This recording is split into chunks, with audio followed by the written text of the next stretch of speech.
about 10 days after 9/11, I went through the Pentagon and I saw Secretary Rumsfeld and Deputy Secretary Wolfowitz. I went downstairs just to say hello to some of the people on the Joint Staff who used to work for me, and one of the generals called me and he said, "Sir, you got to come in. You got to come in and talk to me a second." I said, "Well, you're too busy." He said, "No." He says, "We've made the decision. We're going to war with Iraq." This was on or about the 20th of September. I said, "We're going to war with Iraq. Why?" He said, "I don't know." He said, "I guess they don't know what else to do." So I said, "Well, did they find some information connecting Saddam to Al-Qaeda?" He said, No. He says, "There's nothing new that way. They've just made the decision to go to war with Iraq."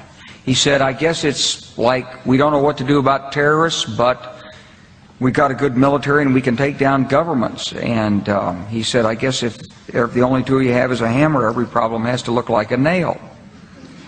So I came back to see him a few weeks later, and by that time we were bombing in Afghanistan. I said, "Are we still going to war with Iraq?" And he said, "Oh, it's worse than that."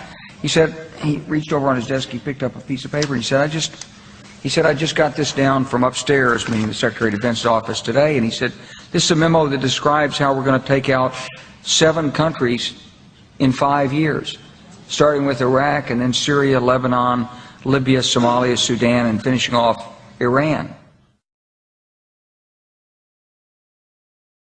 The truth is about the Middle East is, had there been no oil there, it would be like Africa. Nobody is threatening to intervene in Africa. The problem is the opposite. We keep asking for people to intervene and stop it. And there's no question that the presence of petroleum throughout the region has sparked great power involvement.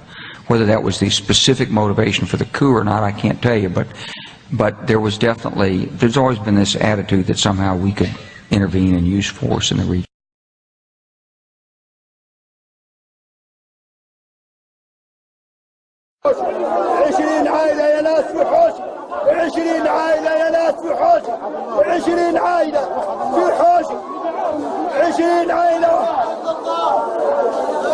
خمس عشان يا ناس